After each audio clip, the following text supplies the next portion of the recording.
Hello, welcome to my lovely tiny kitchen.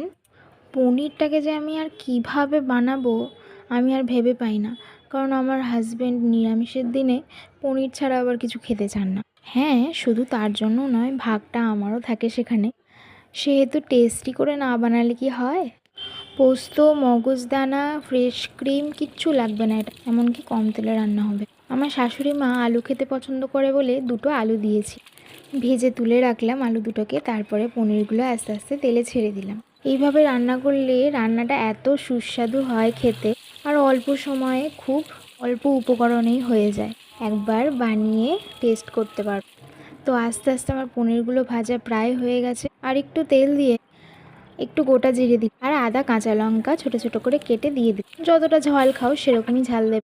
এরপরে প্রায় অনেকটা মতন টমেটো বাটা রেডি করে রেখেছিলাম, সেটা দিয়ে একটু সস দিয়ে দিলাম, টমেটো সস যেটা হয়। আর অল্প একটুখানি দই ছিল, সেটাই দেখতে পাচ্ছ দিয়ে দিলাম, একদমই অল্প।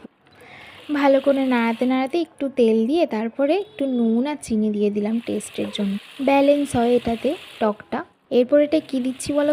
গোটা গরম মশলা আর একটুখানি কাজু বাদাম পেস্ট করে রেখেছিলাম, সেটাই দিয়ে মিক্সি ধোয়া জলটাও দিয়ে দিলাম।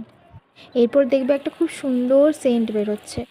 এটা কতক্ষণ রান্না করবে বলো তো? যতক্ষণ না তেল ছাড়ছে। তারপর জল দিয়ে এরকম করে ঢাকা দিয়ে রেখে তারপর কম আঁচে রেখে দিয়ে খানিকক্ষণ পর এসে দেখবে এরকম একটু গ্রেভি গ্রেভি হয়ে গেছে। আমি আবার না চাখলে না বুঝতে পারি না যে টেস্ট কীরকম হয়। দেখলাম যে একটু চিনি লাগবে, তাই চিনিও দিয়ে দিলাম। এরপরে কি করব বলো তো? এরপরে পনির আলু সব কিছু একসাথে দিয়ে দেবো আর মাখিয়ে নেবো ভালো করে। প্রায় আমাদের পনির রান্না হয়েই এসেছে।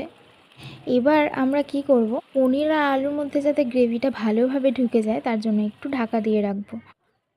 মোটামুটি 3-4 মিনিট রেখে তারপরে এসে দেখবে এরকম বেশ ভালো গ্রেভি হয়েছে। মানে পনির আলুর মধ্যে গ্রেভিটা মোটামুটি ঢুকে গেছে আর নরম নরম হয়ে গেছে। মাঝখানে না আমি 1 চামচ ঘিও দিয়েছিলাম, মানে এরই মাঝখানে ধনেপাতা দেওয়ার আগে। তো তারপরে ধনেপাতাগুলো ভালো করে কেটে কেটে আর আরেকটু লঙ্কা কেটে কেটে আমি দিয়ে দিলাম। চিড়ে দেবে কিন্তু লঙ্কাটা, তে খুব সুন্দর লাগে। তারপর আর কি, আমার টাইনি কিচেনের লাভলি লাভলি এরকম বাসনপত্র রেখেছি কিছু, সেটাই ঢেলে রাখলাম। পনির মশলা পুরো রেডি। দেখতেই পাচ্ছ গ্রেভিটা কতটা সুন্দর হয়েছে। এই ঢালার আগে না আমি যখন টেস্ট করছিলাম তখন একটা পনির নিয়ে তোমাদের দেখানোর জন্যই যদিও আমি এই পনিরটাকে ভেঙে দেখালাম, কিন্তু এই পনিরটা দেখানোর পরে কিন্তু পুরোটাই আমি খেয়ে ফেলেছি। এতটাই টেস্টি হয় জিনিসটা। তো ঝটপট তোমরা বানিয়ে ফেলো, আর আমার ভিডিও কেমন লাগে সেটাও বলতে ভুলো না।